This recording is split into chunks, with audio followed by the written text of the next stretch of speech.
Good afternoon, ladies and gentlemen, and thank you for joining the Santa Cruz versus Morris and Charlo versus Trout media conference call. Your host for today is Richard Schaefer, Chairman and CEO of Ringstar Sports. Will now begin. Thank you. Hello, everyone. Thank you so much for being on today's call. Very excited to have all the fighters here. We only have 10 days to go until the big Saturday, June 9th, Showtime Championship Boxing World Championship doubleheader, which is promoted by Ringstar and Tom Brown's TGB Promotions. Tickets are still available. They begin at $50 here at the Staples Center. We had a tremendous demand already. The gross gate already exceeds what we had, what those two guys had the first time around. So I do expect a sellout at the Staples Center. Headline, of course, is the rematch of one of 2015's most exciting battles, the Featherweight World Championship between Leo Santa Cruz and Abner Morris. And finally, we are here again, where those two all-action warriors will meet again, not only for the bragging rights here in Los Angeles, but really who is going to be the king of the 126-pound weight class, is one of the deepest weight classes in the sport. The co-main event pits the WBC Super Welterweight World Champion Jermel Charlo against the former world champion Austin Trout.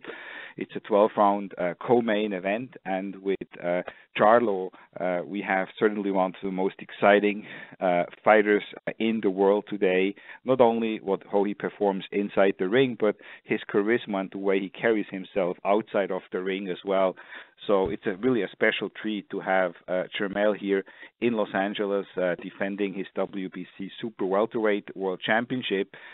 And he's going to be facing with Austin Trout, a fighter who certainly is one of the craftiest in the sport, has a record of 31 wins with only 4 losses. He is trained now by one of the best trainers in the sport, Barry Hunter. He has been a world champion, former WBA Super Welterweight World Champion. I know he wants to take this opportunity and become a world champion again. We all remember how he turned back Miguel Cotto at the Madison Square Garden back in 2012, and he was as well the last fighter to go the distance with Jermel Charlo, losing to him in May 2015.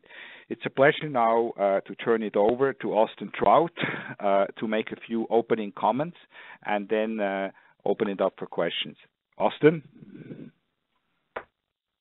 No, I'm just happy to be here. I'm ready to get this on.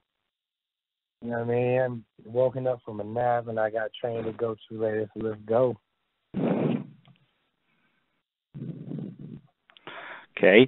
Actually, before Austin, before we're going to turn it over to the media for asking some questions, I do want to acknowledge, of course, Tom Brown as well, which I mentioned already from TGB, and I want to introduce to you as well Chris de Blasio, the Senior Vice President of Sports Communications from Showtime. I think Chris wants to make a few opening comments, and of course, I like to always thank my good friend Steven Espinosa for his commitment to the sport as well. Chris, do you want to say a few words? Thanks, Richard, and thank you to the fighters for your patience. I think Steven Espinosa is traveling, so he couldn't be on, but he wanted me to just make some opening comments. We're really excited for this particular fight card. First off, we're excited to be back in Los Angeles. The fight crowd in Southern California, it's knowledgeable, excitable, usually star-studded as well. It always makes for a great experience in the arena, and that translates onto television, and that's what we're about, is putting on exciting fight cards on our network. Staples Center is a world-class venue. We're thrilled to be back there. It's been more than 5 years since we've had an event there. The bottom line is that Showtime continues to lead the boxing industry. We're delivering the largest slate of live events week after week and month after month. These are the most pivotal matchups, the most competitive matchups in boxing's deepest divisions. It's just a fact for literally Showtime Championship Boxing event after event. On Saturday, June 9th, we have 2 world title fights with 4 men ranked in the top 10 of their respective divisions. The main event features 2 guys that are top 5 ranked champions. The 4 fighters on this card have a few things in common. First off, they've been amongst the most prolific fighters on our network in the recent era. Between Leo Santa Cruz, Abner Morris, Jermel Charlo, and Austin Trout, they fought a combined 41 times on Showtime. That includes a few Showtime pay-per-view events. That's a pretty remarkable number. Our audience is familiar with their exciting style and their aggressiveness. Secondly, and I think it's as important or more important really, these guys have consistently sought the top opposition fight after fight. That's all four of them. Over the past 3 years, our network has delivered 9 154-pound world title fights, many featuring Austin Trout and Jermel Charlo, and Saturday will be our 10th. We continue to see the best fighters fight the best opposition, fight after fight, and we're seeing a move closer and closer towards identifying one true champion, the one man to beat at super welterweight, and that's a really exciting prospect in a deep division like that. Likewise, for the main event on Saturday, Showtime has had 4 high-stakes featherweight bouts on our network in just the past 2 months. That's another division that's long on talent, and the stars of the sport are continuing to battle for the top spot fight after fight. So again, I thank you for your patience in letting me drop that in there. I think it's important. We're thrilled at Showtime to be able to put on fights like this with incredible athletes like the 4 men we have on Saturday. So Richard, back to you. Thanks for the Okay, well, great introduction. You. I appreciate that. So any questions from the media members for Austin Trout? Richard, we have Jermel Charlo on also. So that's you want to do the questions. You want to do the questions in the end? Okay, all right.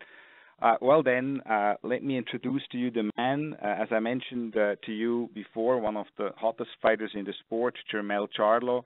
He's undefeated. He's the WBC super welterweight world champion. He has a tremendous personality, and he's just knocking out people. He is from Houston in Texas and trained by Derek James in Dallas. He's now in Santa Monica this month to finish up camp. As a matter of fact, for those of you who are in or around Los Angeles, make sure you stop by tomorrow for the open media workout. He won his world title with a sensational knockout of John Jackson in 2015, and of course him and his twin brother, we all know them, became the first twins to hold world titles simultaneously in the same division in boxing, which is boxing history, in 2015. It seems like every time he enters the ring, he outdoes his highlight reel knockouts over and over. And it's a pleasure, it's a treat for all fight fans here in and around Los Angeles, and of course those watching live on Showtime, to welcome Jermel Charlo to the Staples Center on June the 9th. Please, Jermel.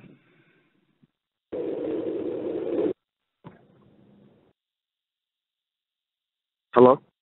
Jermel, any opening comments? Yeah, I'm on this thing. Only thing I got to say is that Austin Trout is a phenomenal fighter.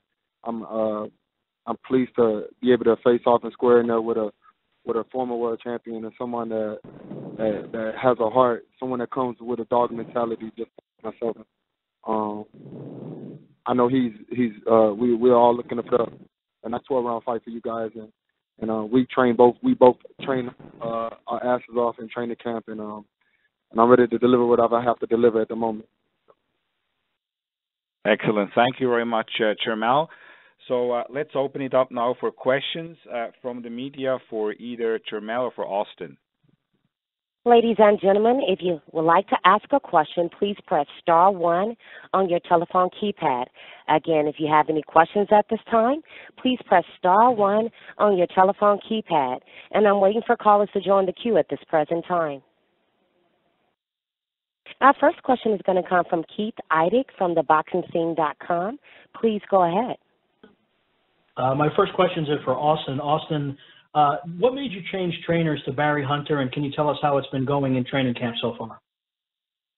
Well, I was with Barry, for like 2 years, and then I stayed home for the next 2 fights, which was Hurd and then Wanda Angel, and the results was not what I needed, or wasn't what I liked. So I went back to what was working, and really the reason why I stopped going to Barry was for the Hurd fight, was because Hurd trained in the same area, and that's where I actually met Hurd, was in the Headbangers gym. So I tried to stay home for that, which was a big mistake in my opinion. but things are going good. You know, we're training good. We're back. You know, we picked up where we left off, and I have to be at my best for a fighter like Jermel. So I had to go get to a place where I was able to get to my best. So you've been training in the Washington area for this fight, right? Correct. Okay. So how did you said it was a mistake to leave Barry to begin with? Can you elaborate on that and why that was a mistake for you, particularly in the Hurd fight? Well, you know, in the Hurd fight, I feel like, you know, there was I don't want to say wind issues. You know, I gassed out. It was really dehydration. But at the same time, I think we would have prepared for the heat that Hurd was going to bring, since Barry does know him. The mistake was, you know, he makes you give your best. He don't accept nothing less than your best. And, you know, where at home I was able to not, in a sense, do what I wanted. So you know, we came back to what was working. Obviously, Austin, Jermel has had a tremendous run over the last, you know, year plus or so. I know they don't fight the same way, obviously, but can you compare maybe Hurd and Jermel, you know, maybe what they do differently, maybe, you know, how they compare as fighters? Well, Jermel has, you know, a boatload more skills. In my opinion, Hurd's not very skilled. He's just a big, tough dude, you know. And Jermel, he's tough. And, you know, he's bigger than most junior middleweights, but he's also skilled. So, you know, we got to worry about definitely his skill set, as opposed to just him taking punishment and making you wind down for beating him up. Because that's, in a sense, that's what happened with her. I just beat him up until I ran out. So I couldn't beat him up no more. He just kind of wore you down, basically? Is that because he was obviously much bigger than you? Is that his physicality just got to you after a while, or? Yeah, I was just worn down. And again, I had to go to the hospital for dehydration, which I've never experienced. But, you know, we was throwing some heat for that first 6-7 rounds. And we buzzed him a couple of times, and I felt like for just a little bit more each round until I had nothing left. And that's when he came on. I also have a question for Jermel. Jermel, I was just wondering if you could tell us what you thought of Austin's performance against Jarrett Hurd, you know, how he looked in his last fight against a guy obviously you're looking to fight later on. Well, you know, every fight is different, you know, and so I never kind of like worry about what they do and what they did different. Fighters' styles make fights, and like Trout emphasized on earlier, you know, he got wore out, and you know dehydration does that. And I hope, you know, with Barry Hunter, someone that trains you the way you would fight and the way what you would go through in the ring. I just believe that you know, Hurd was a much bigger guy, and I've never been in there with Trout before, so there's nothing I can say about his fighting style and what he actually brings to the table. So on to the next question. Okay. Do you obviously, you know, you guys are on a collision course here. If you're able to beat Austin Trout to fight Jarrett, do you? I know you can't go in there looking for knockouts or anything, but do you kind of, you know, hope to beat him in a more convincing fashion or a more spectacular fashion than Jarrett did, or do you not even think about that? I'm not in competition with them guys. Them guys in competition with me. They unfortunately they got the fight first before me. I don't know what I possess that night. I don't know what Trout gonna bring out. So if he bring out the best in me, then who knows what the end results could be. I'm looking to go 12. I'm looking to fight all the way to the end. I'm in dog shape. I've been training for a long time, and you know, I do a pre-training. I do a pre-camp before I even get into camp, and that's when my brother was getting ready for his fight with Santana. And so, you know, and I led myself into in the first day of camp in spectacular shape. So it's all about sharpening my skills and doing what I got to do at my best. I'm growing. I turned 28 in the midst of the camp, and you know, I got to look at things a little bit differently. And I know Trout is a veteran himself, and he knows what's right and what fits him and fits his body. So it's just almost like right now the only thing that I'm ready and the only thing that's on my mind is just getting there to see what this body does and what this mindset that I got now does, and who knows the results of it. If it looks good, if it's better than Hurd or any other of those guys, as long as y'all watching and y'all keeping up with the Charlos and keeping up with Jermel Charlo, we on. Rock with me. Lines only. Our next question is going to come from Peter Lim from the Houston Chronicle. Please go ahead. This question is for Jermel. Jermel, your last two fights were contenders for knockout of the year. Can we expect anything of the same in this one? I mean, I'm gonna do what I gotta do, like I just answered earlier. I don't know what's gonna happen. Anything can happen. We both two men putting our life on the line. I don't know how much he view this, but I view it a little bit different. You know what I'm saying? I take this is deep to me. I don't care about the last fights and what I've done before. Just like I didn't know what was gonna happen in the Lugan fight. I didn't know what was gonna happen in the Hadley fight. We was in there to go 12. Was in there to fight, be smart, and be cautious and take care of ourselves. So at the end of the day, I don't care. I don't know. I'm not with the ruthless. I'm not trying to go in there, try to destroy and kill, because I know that's a mistake that a lot of boxers make. I grew up watching boxing all my life, and I know for a fact that if you go in there looking for the knockout, it don't come. So therefore, I'm going in there to box, be slick and smart, and be strong at the same time, and make it 12 rounds, 36 minutes. All right. Both Jarrett Hurd and Jaime Munguia, they seem to be heading for England. Where does that leave you as far as title unification goes? I mean, they could be going over anywhere. We could fight in South Africa. I don't care. As long as they get their fight on and they do what they do, they make their money, they feed their family, we good. They know who the champ is. They know who really the champ is. They know who the guy to come to. They really want some competition, and they want to fight. They want to beat. We studied this boxing thing. We do this boxing thing. I've been to almost every fight this year. If I could make it, I was there. If I was sitting ringside, I was there. You know what I'm saying? And I haven't fought this year, so I'm anxious to be in there. And I'm ready. I don't care about none of them other champions that got the belts and what they got going on. A lot of these fights that they won was close. This new kid that came out that beat Saddam Ali, he's nothing like the champions that are reigning now. He's not even like Austin Trout. Austin Trout to beat him and take his title. But however, I'm the best fighter at this weight division, and I want to continue to be the champion. I got to continue to feed my family this way, and I'm gonna do it. All right. There's a certain British promoter who's expressed interest in both you and your brother. How has there been any? What's the latest development on that?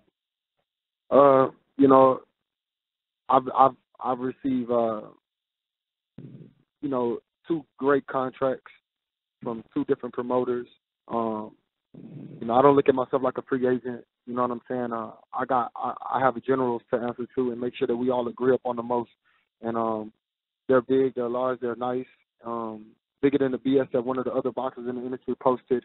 And I'm glad that they're looking at me as one of the face of boxing. And that's the reason why they're coming at me like this. But that's not something that's on my mind right now. I got to definitely take care of this fight, and then I'll reward myself with a promotional contract if necessary. Right now, right now, I'm not with a promoter. I could be signed with Lions Only promotion and making the same amount of money I'm making now, and I'm satisfied.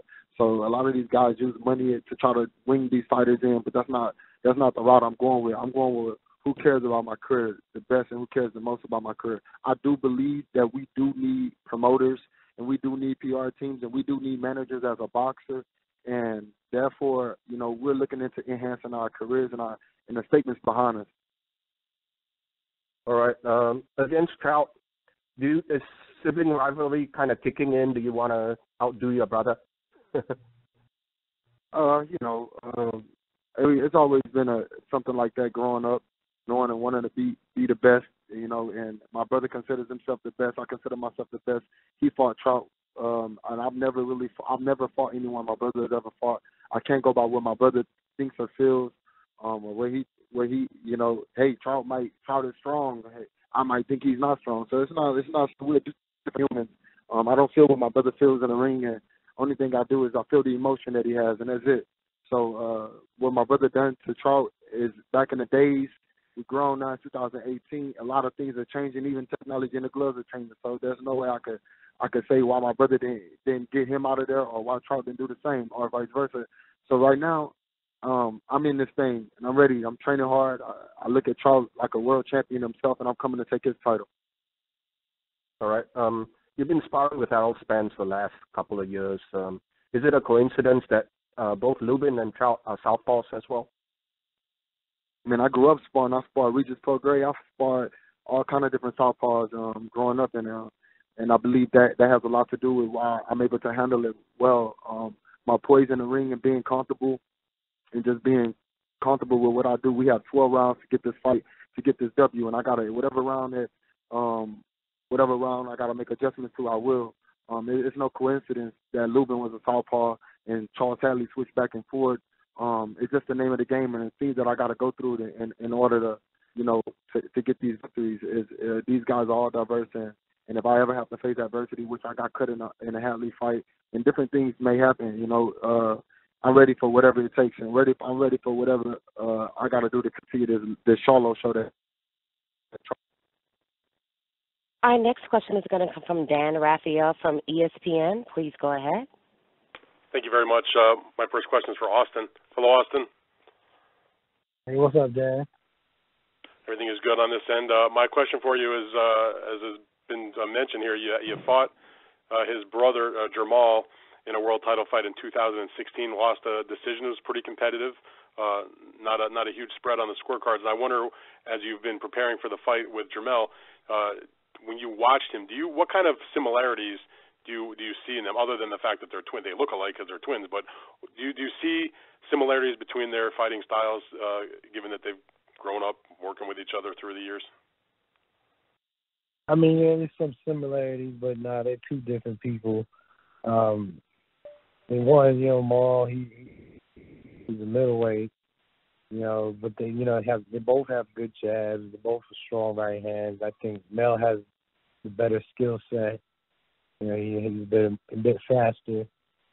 The thing about Mel is I see he takes different approaches to different fights, and whereas Maul, he kind of comes about each fight the same way. So, I watched the fight with me and Maul only to see what I can do better, not necessarily to compare, in any way.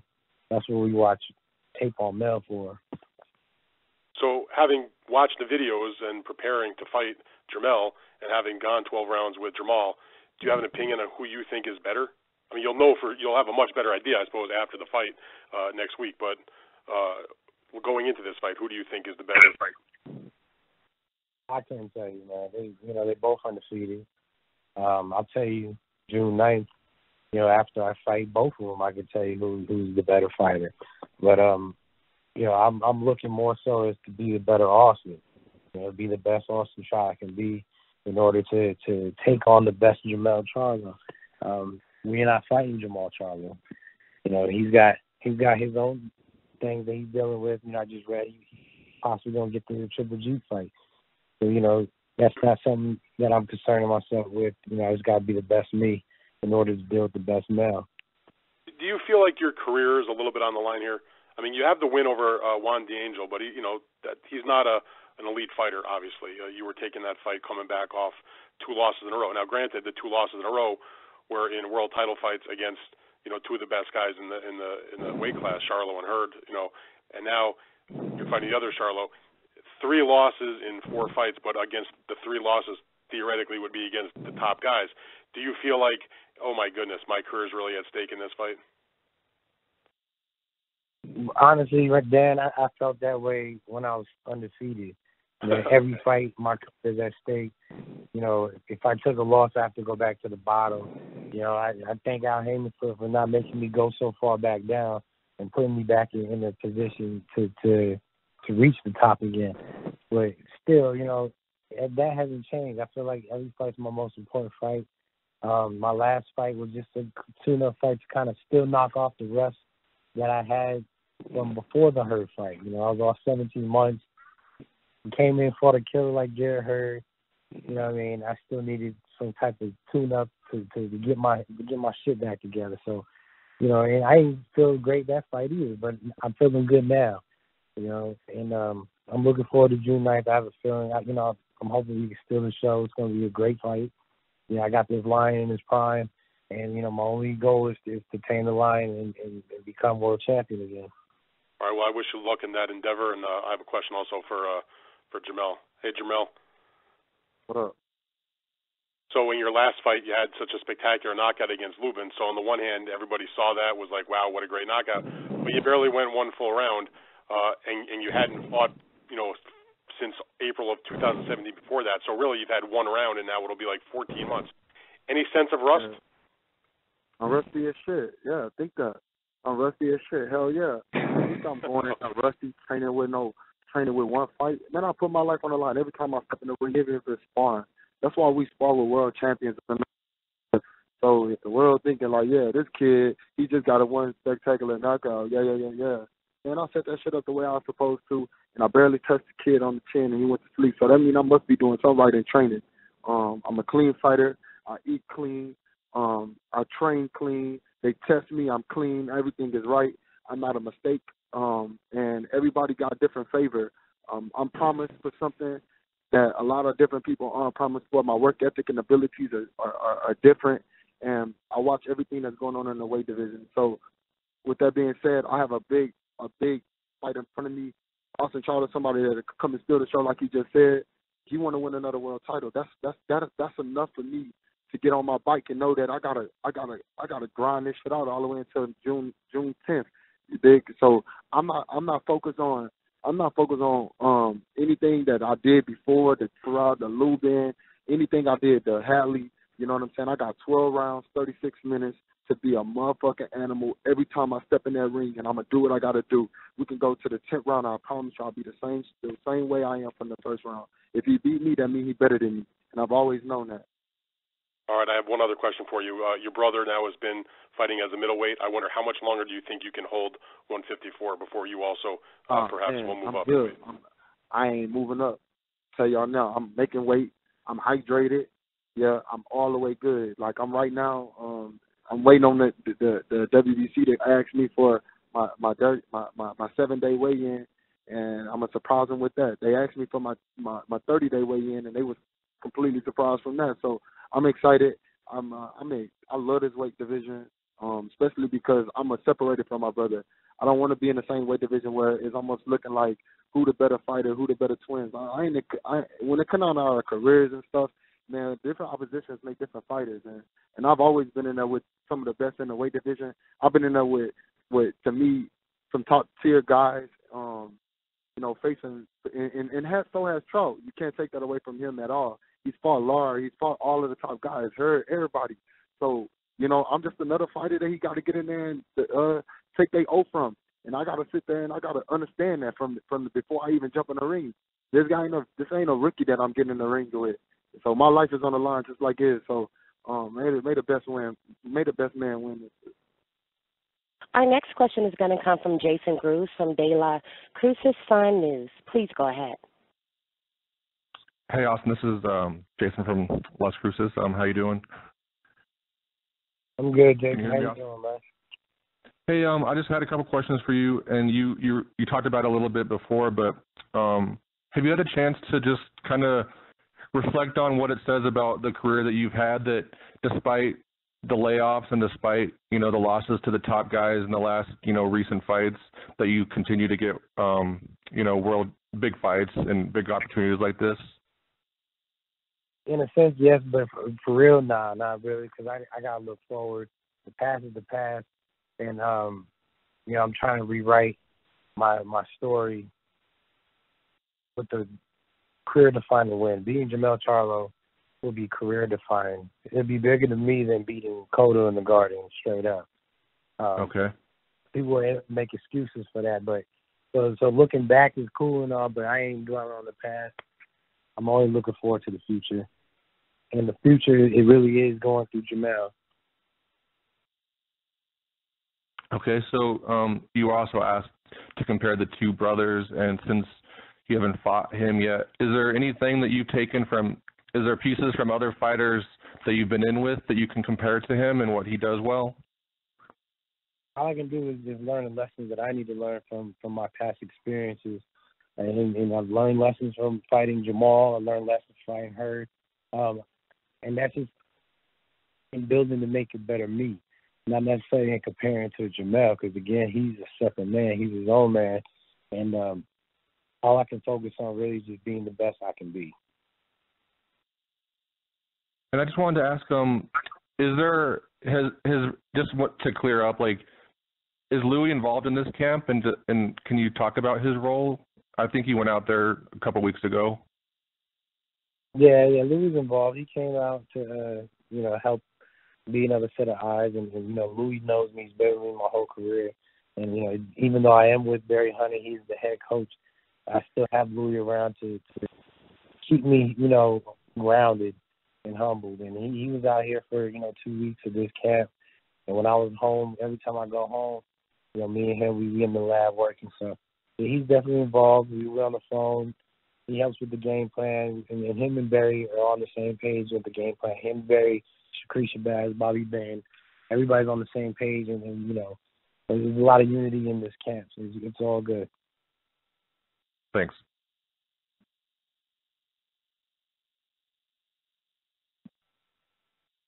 That was the last question for this group. Okay. Thank you very much. Thank you, Austin. Thank you, Jermel. I look forward to seeing you guys in a little over a week here in Los Angeles at the Staples Center, and continue, train hard, and I'll see you guys. See you at the media day. Yep. All right. Now, it's a pleasure for me to introduce to you Abner Morris and Leo Santa Cruz. These are two guys which I'm very familiar with. I was fortunate to have promoted most of their fights since very early on in their career. In case of Abner Morris, with his very first fight when he came out of the Mexican Olympics. And, a lot of people leading up to this fight have asked me, why did the rematch take that long? The first fight was in 2015. It was a Fight of the Year candidate. It was a toe-to-toe battle. And it's sort of like the way those two guys fight. I don't think Abner Morris or Leo Santa Cruz are capable, even if they try, and they try really hard, to be in a boring fight. They're there to entertain. They love to fight. And I think if somebody would ask me, what is the perfect timing for the rematch? I would have to say it's June 9th. 2018. Now, why do I say that? Well, I think, after the first fight, Abner Morris took some time off.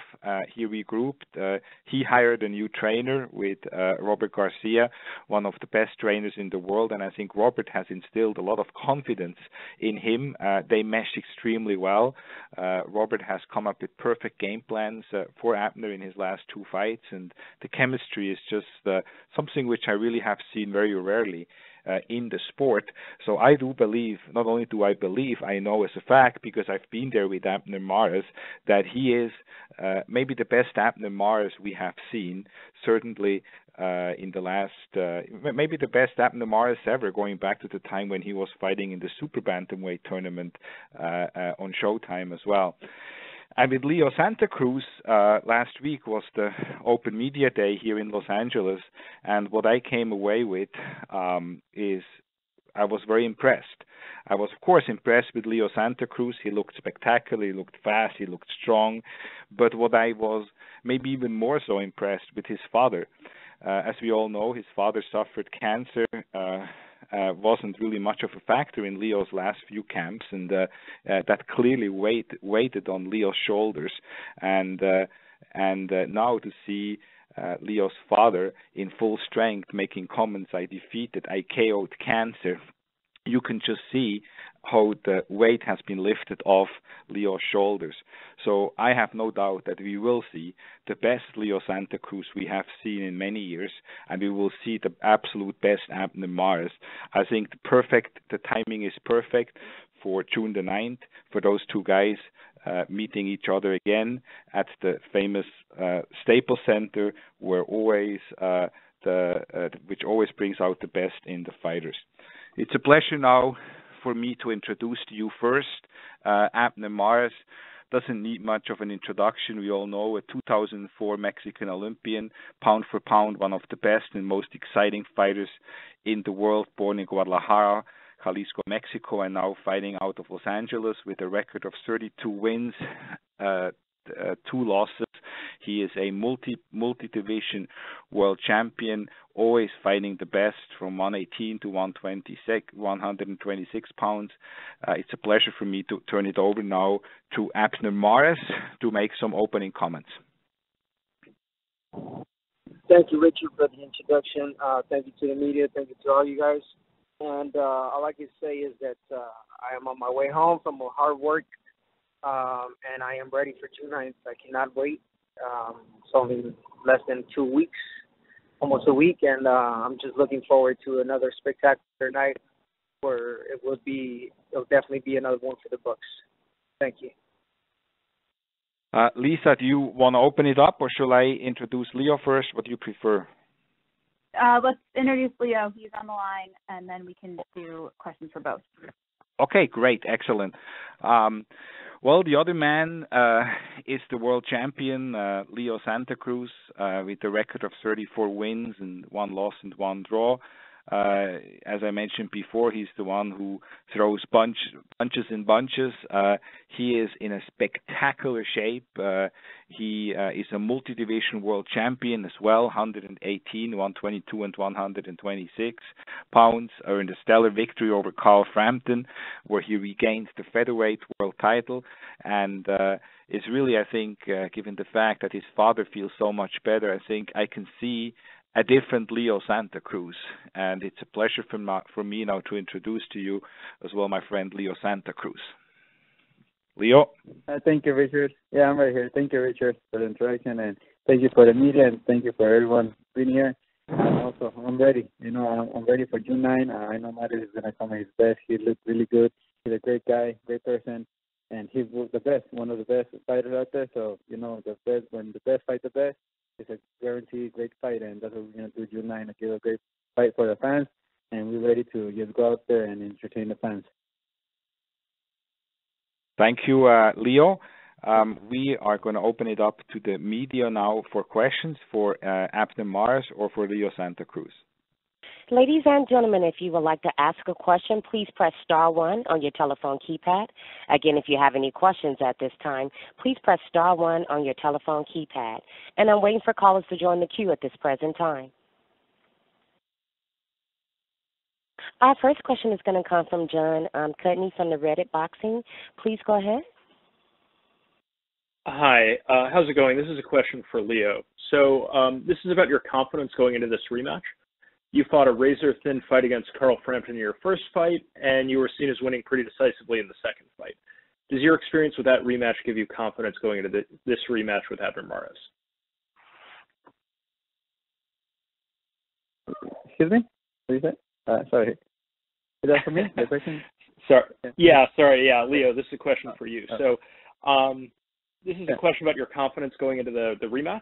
So you had a fight with Carl Frampton. First fight was close. You lost a close decision. Second fight, you were seen as doing a lot better, and you won the decision. Does your experience with that rematch give you confidence in your rematch with Abner Morris? I'm confident in every fight. I'm not gonna go in there right there with my mindset that I'm gonna lose or this.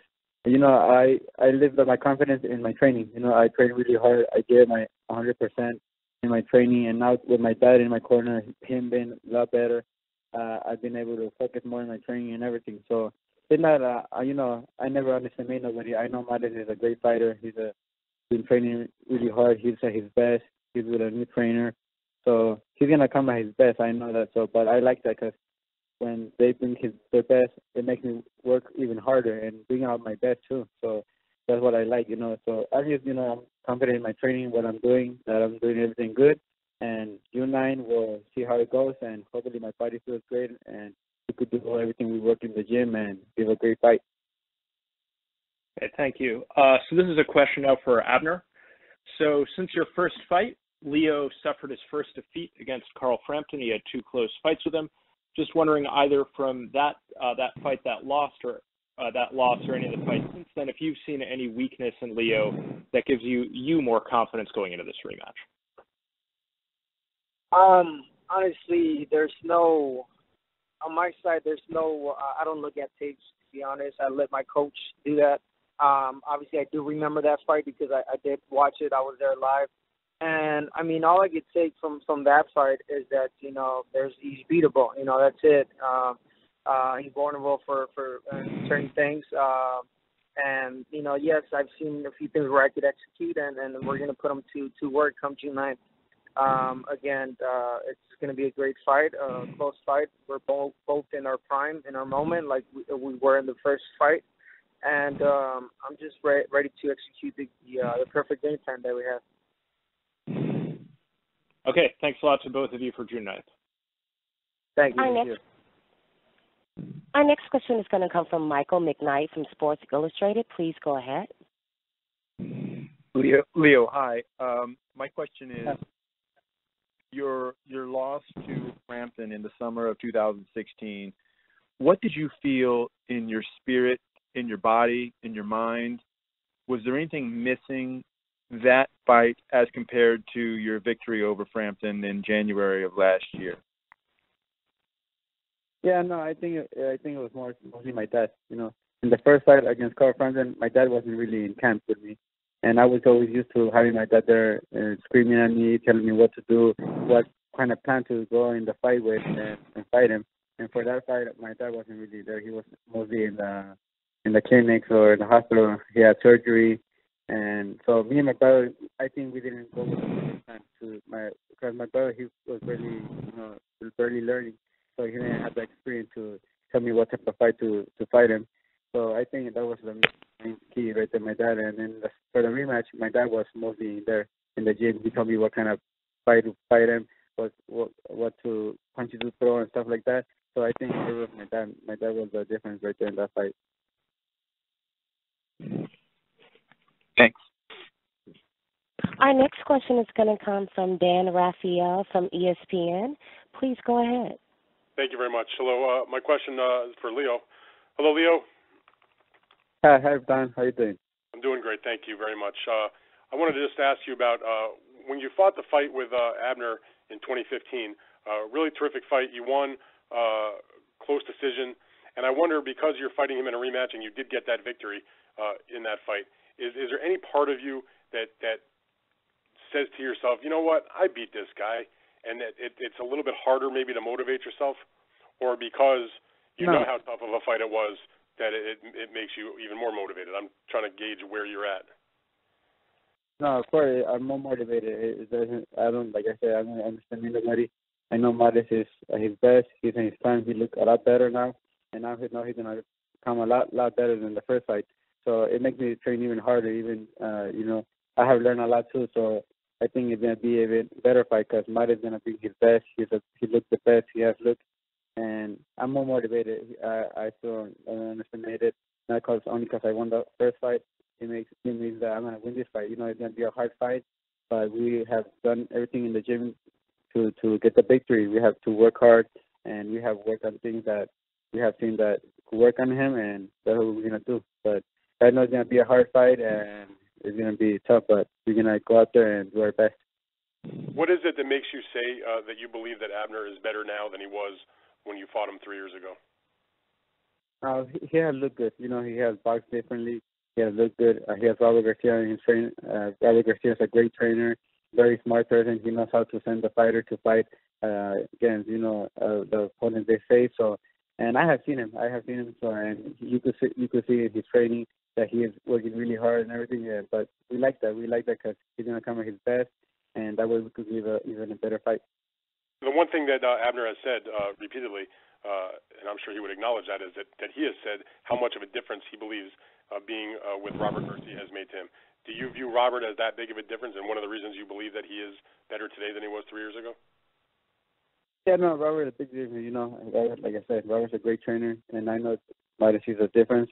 But I don't think there's going to be the difference in beating me. I think still he's going to be a lot better and everything. But I also have learned a lot. I have got a lot of experience over these few years, and whatever he has learned, I have learned too. And I think it's going to be, come down to who wants it the most. And I think it's going to be a great fight, and it's going to be just a great fight.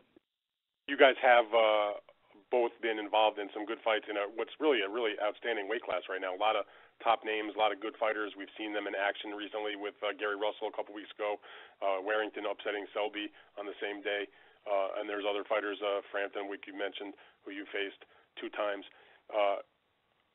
There's a lot of people that would say after this fight's over, the winner of this fight, whether yourself or Abner, would like to see them in a unification fight against one of the other big names.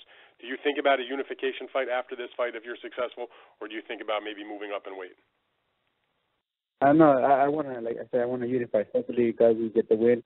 I would like to unify with any of the champions. You know, there's Josh Warrington, Gary Russell, Oscar Balderas, and, you know, another third fight against Carl Frampton. Whoever, if the fights could make it, I'll be right there. But if for any reason or anything that we can't make those unifications or any of those fights, yeah, I would like to move up to 130 and look for another title at 130. But mostly, I think that we'll be able to make a fight against one of the champions.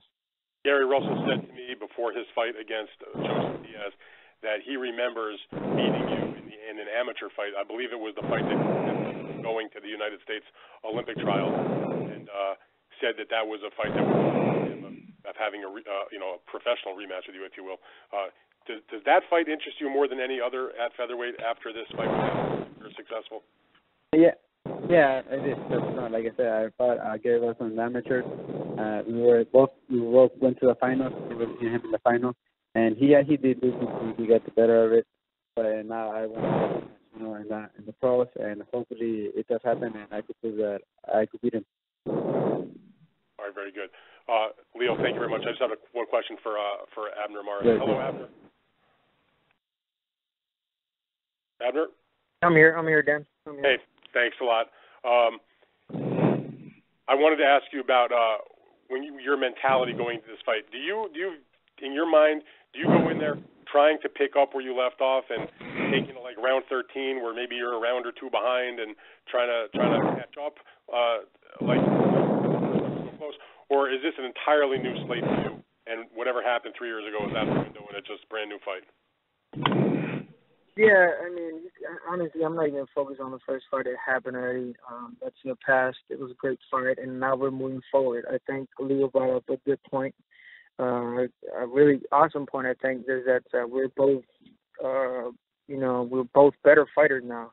I've grown as a fighter. I've learned so much with Barber and himself, with the 2 Frampton fights. I think he's grown as an athlete. So I think now you're going to get an even better fight because, we perfected and we've just learned so much and growing in boxing that it's just going to get a different fight, But at the end of the day, I think we're both just that type of fighters that we're so exciting. We just like to please the crowd that, is going to turn out to be another brawl, another, exciting fight. So based on my last fight, I'm just forgotten. I'm just going to execute my game plan, which is, what Robert has planned for me, and that's about it. So I know you're confident that you will win the fight, which if that happens, you guys will be 1-1. Do you see this rivalry being a trilogy, which is obviously what happens when guys put on great fights time and again, and there's some, competition? We're going to see fight number 3 after you win this one? Of course. I mean, if the fight is that good, again, there's no other way than to give him the rematch as he gave me a rematch.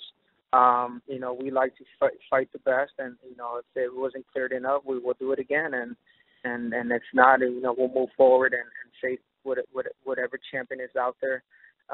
Again, I think we, in this weight class, there's any less opponent. I think everybody's a champion, everybody's good, and just looking forward to June 9th to proving once again that I am an elite fighter. All right, very good. Guys, thank you very much. Hope you guys have another great fight. Appreciate your time. Thank you. Yes. Our next question is going to come from Keith Idec from theboxingscene.com. Please go ahead. Yes, my question is for Leo. Leo, obviously, we're all glad to hear your dad's doing much better. Can you tell us, where he's at in his recovery? Is he in complete remission, and how's he doing on a day-to-day basis now? Yeah, no, thank you very much for asking for my dad. And right now, thank God, he's in complete remission. His cancer is zero right now. The only thing that he has is, he has back pain, he's always feeling nauseous, he's feeling sick, he's throwing up. But even though that don't stop him, he's still in the gym every day. He's right there observing me, telling me what to do in the gym and everything. He's been there every day. and I'm just glad. I'm glad to have him there. And every time I do good in the gym and I do what he wants, it makes him happy, and he forgets about all the pain and everything he's feeling. So thank you for that. And yeah, my dad right now, thank God, he's in complete remission and he's doing a lot better than before. That's great, Leo, and you're very welcome. How much of a weight? I know it's been a couple of fights now that he's been, been able to be in the gym and everything. But how much of a weight was that lifted off of you, just to know that your dad was going to be okay moving forward? No, a lot. I think my dad's the more important thing right now, and knowing that he was in cancer and everything, and before I really couldn't concentrate in my training because I was thinking about if he's going to be with me in the camp or if he's going to be with me in the fight or if he was going to wake up the day of tomorrow. But right now, everything is, I've been dedicating it to my gym. I've been focused in the gym.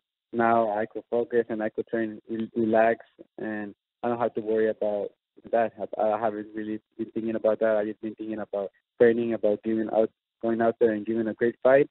And so this has been a great camp, and I'm glad my dad's better because that way I could concentrate and put my 100% in my boxing. He was with you throughout your camp for your last fight also, right? Yeah, my last fight he was there. He missed a couple of days, but he was mostly almost every day in the camp. Okay. Hey, Abner, what do you think? Obviously, I know you guys are rivals and you're fighting next week and everything, but what do you think that was like for Leo to go through as a son, just as a human being, what that was like to go through, being that he's so close to his dad also? Bro, you asking me a really tough question. I mean, I think that's really part of it. It's really difficult. I know he's going through a hard time, and I mean, I just, you don't wish that on anybody. It's hard, and I respect him as an individual, as a person, his father. It's just tough what they're going through, and always wishing them the best, praying for them, and gotta be with them. Thank you for answering that, Abner. I just have a last question for both of you guys, if you could address it. I know both of you have shown in your fights, particularly since Abner has been with Robert and what Leo did in his rematch in particular against Carl Frampton, that you guys can fight in a more disciplined way, even though you really want to please the fans as much as possible. Will that be harder to do when you're facing each other because, one, you have the rivalry, two, you'll be in L.A., three, you guys are both Mexican and you want to go at it. How hard will it to resist that temptation in the fight next week? I think it is going to be difficult because we're home. The atmosphere, the first fight was intense. It was great, and I think there's going to be double that, and it's going to be super hard. So again, that's where we keep addressing that the fight's going to turn out to be a fan fest, type of fight because we just know that we're going to end up doing that. So that's on my side. Yeah, no, it's tough. Yeah, no, it's a tough, because we're gonna be fighting in our hometown. We're both from here, and we wish we were both today, but it has to be one. And Abner Morris is a great guy, and I know I just wouldn't wanna be the bad guy and wanna beat him or stuff, but we have to fight for ourselves, for our family, and we have to live for our future. So there has to be one. So, but it's gonna be really tough and everything. But at the end of the day, whoever wins, I thank God and I hope that we both come out clean. Not go to the hospital healthy, and may the better guy win. We just want to go out there and give a great fight, and I'm just happy to go out there and face Morris. He's a great guy, and I'm going to go out there and both do a great fight. Thank you both. Our next question is going to come from Salvador Rodriguez from ESPN Deportes. Please go ahead. Saludos, Abner. Saludos, Leo. ¿Cómo están? Saludos, muy bien, gracias. Qué bueno, qué bueno. Esta pregunta es para ambos. Respecto a hace 3 años, ¿qué diferente ves, Abner, de Leo Santa Cruz en lo técnico, en lo mental, en lo físico? ¿Ves alguna diferencia en él después de 3 años? Así, una diferencia. A veces ha mejorado mucho. Está en su mejor tiempo ahorita. Tiene más velocidad, más fuerza, más boxeo, tiene todo ha mejorado. Pero también nosotros hemos mejorado, hemos hecho mejor, hemos agarrado mucha experiencia con las peleas que hemos hecho. Yo pienso que los dos estamos en nuestros mejores momentos. Los dos estamos somos uno de los mejores en la 116 y qué más se puede pedir que los mejores en la 116 peleen 1-1 y Mari va a pelear mejor contra mejor y pues los que ganan son los fans, son los fans y claro que he mirado mucha mejoría en Mares, pero también nosotros hemos mejorado y eso que dije que va a haber una mejor pelea que la pasada, yo pienso. ¿Y tú, Abner? Translate that a little bit. He asked me that if I have seen any improvement in Mares in our first fight and everything, and I said that that Mares, he has more speed, he has throw more punches, he has better technique and everything, and he has improved. He's improved a lot since our first fight, but also I have improved. I have learned, I have experienced a lot, and I have gotten a lot of experience in my last fight. So I think we're both going to be on our best. We're both going to go out there and give everything in the ring, and we're going to go out there and give a great fight for the fans, and I think that's what the fans love, and we're just happy to entertain the fans and give them a great show. ¿Y tú, Abner, por favor? Perdón, me desconecté, Chava. ¿Puedes repetir la pregunta? Y escucho. Claro, después de 3 años de no saber de alguna forma de Leo Santa Cruz, ¿en qué viste que ha cambiado él? En experiencia, en técnica, en lo físico, ¿en qué crees que ha cambiado Leo Santa Cruz respecto al de hace 3 años? Yo pienso que en todo, hermano. Estamos hablando de 3 años donde físicamente va creciendo volumen, va mejorando. Técnicamente también lo mostró en la segunda pelea cuando enfrentó a Frampton, la manera de que cambió el estilo. Yo pienso que ha cambiado como atleta. Vuelvo a repetir que se ha vuelto un más completo peleador. Y del mismo lado, pues yo te puedo decir que de mi lado yo he aprendido bastante con Roberto. Lo han visto en mis últimas 2 peleas con Cuellar y Andrés Gutiérrez, así que va a ser una gran pelea. Okay. Final question for both. ¿Es más probable que Leo Santa Cruz noquee a Abner Morris, que Abner Morris noquee a Leo Santa Cruz, o que México gane el Mundial de Fútbol en Rusia 2018? Yo pienso que hay más posibilidades de nosotros que noqueemos, que México gane el Mundial. ¿Y tú, Leo? Sí, yo también lo mismo. Pienso que es más probable. Como dicen, allá arriba del ring, todo puede pasar, un descuido o algo, cualquiera de los dos puede caer, pero lo vamos a hacer lo posible para no ser nerviosos uno de los dos y así irnos a los 12 rounds y tratar de dar una gran pelea para los fans. Perfecto, muchas gracias. Tengan fe, muchachos. Salvador, everything is possible. You know that. That's why we are watching. Absolutely. I'll be there in June 9. Thank you so much.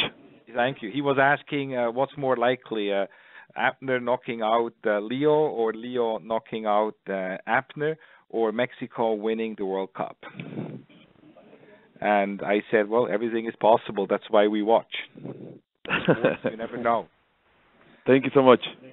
Thank you. Okay, we have 2 more questions. Our next question is going to come from Peter Lim from Houston Chronicle. Please go ahead.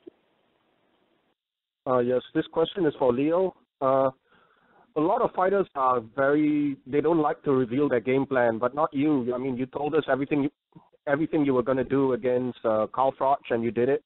Can you tell us what your game plan is against Abner Morris?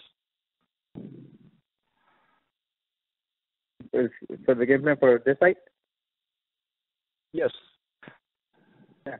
Well, I think my game plan for this fight is be smart. I'm gonna be a smart fighter when the first bell rings. We're gonna go out there and see what type of fight Morris brings, and depends on the fight he brings. We're gonna adjust. My dad, he could send me to box, he could send me to brawl. We could fight different styles, but it depends on Morris how he comes to fight. That's how we're gonna fight. But for that, we're gonna be smart. Pick our shots, be smart, intelligent, and June 9th, when the first bell rings, that's when we're going to know how to fight him. Okay, the next question is for Abner. What kind of adjustments have you been making for this rematch? And is it a question of a balance between boxing and brawling? I'm making every single adjustment I can, brother. Everything I can that is in my power, that is in that I can do as physically, you know, as an athlete. You know, we started from the training coach, the training method to just basically everything. So I mean, we just have to change it all. People ask me, Abner, are you gonna fight differently this fight? Well, yeah, if I don't fight differently, I'm gonna get a bunch of defeat. So I think that's the best way to answer. Of course, I gotta make it just. Thank you both guys very much. Thank you. And our last question is going to come from Eddie Goldman from No Holds Barred. Please go ahead. Thank you very much. Hello, everybody. My first question is for Abner. Abner, in the first fight almost 3 years ago, right from the opening bell, you came out very fast and you pressured Leo, but the tide changed a little bit as the rounds went on. Looking back on that, how do you evaluate that strategy that you had, and what did you learn from that experience for this fight? I learned a lot in that fight. Going in that very first round, I got ahead of myself. I got just anxious. Honestly, and I've been saying it pretty loud. I've been open about it. I just wanted to win this fight so bad, and I wanted to, tear his head off. That I started throwing power punches, up to the head, and just I wasn't fighting the game plan. And then going back to my corner, and then telling me to do different things. So it just got a little confusing there in the corner and directions. But nevertheless, it was a great fight. I think I fought a lot more with heart and desire than technique in that fight. Can you give us an idea what better technique we're going to see? Are you going to try and land? Are you going to throw as many punches? I think the better technique and the best way to answer you is to tune in June 9th and watch the different. Okay, and still a question for Leo. Yes, I will be watching again. I just rewatched the first fight. In that fight, there was an enormous amount of punches thrown. Are we going to expect to see something like that? Because I know you adjusted from the first fight with Frampton to the second fight with Frampton, a different kind of approach. Are we going to expect that same amount of punches, or is this fight going to be something a little different? No, I think we could expect maybe it's not as much punches, but almost the same punches, because we have learned, right there, I threw a lot of punches and I missed a lot. And by this time, we're gonna try to throw more selective punches, more punches that land. But whatever we throw, we want to make sure that they land. We just don't want to throw just to throw. So I think we're gonna be more smarter and select our punches and just make them count, make our punches count. But we're still gonna throw a lot of punches. We're gonna be active, and when Matt is his best, I'm at my best. It's gonna be a great fight, and we're both gonna go and throw a lot of punches. You guys could expect a back and forth, fireworks. Would you like to make a prediction, Leo, for the fight? I'm a training. I'm always confident. We gotta say we're gonna win, and of course, we go with our heart and everything that we're gonna win. We never know what's gonna happen. Abner Morris is a great fighter, and we never know what could happen. But we're gonna go out there and look for the victory. We've been training for 12 rounds. If we go 12 rounds, we're ready for the 12 rounds. If we see the opportunity that we heard them or something, we're gonna go for the knockout. But I'll be happy just to come out with a victory, a 12-round decision, and leave home happy with my belt, and giving the fans a great fight. And Abner, would you like to make a prediction also? Sure. My prediction is June 9th, hell of a fight. Thank you so much. Thank you. Good luck to everybody. Looking forward to it. Well, I can echo that from Abner and from Leo. It's going to be an amazing night here at the Staples Center in Los Angeles. It's going to be a loaded card as well. There's going to be some great local talent as well. One of the most talked about blue chip Olympians from the Rio Olympics, Carlos Balderas from Santa Maria, is going to be on the card as well. So make sure fight fans come early to the Staples Center on June the 9th. As little as $50, you're going to see these two World Championship fights. I have no doubt that both of those fights are going to deliver and over-deliver. I know, as I mentioned in my opening remarks for Leo and for Abner, that these two guys have really turned back the clock. They are in the best shape I have ever seen them. Both want it, and it's going to come down to might the better man win on June the 9th. I want to thank you all from the media for attending today's call, and I hope to see you all ringside on Saturday, June 9th at the Staples Center. Thank you very much. Thank you, ladies and gentlemen, for joining. You may all disconnect and have a great day.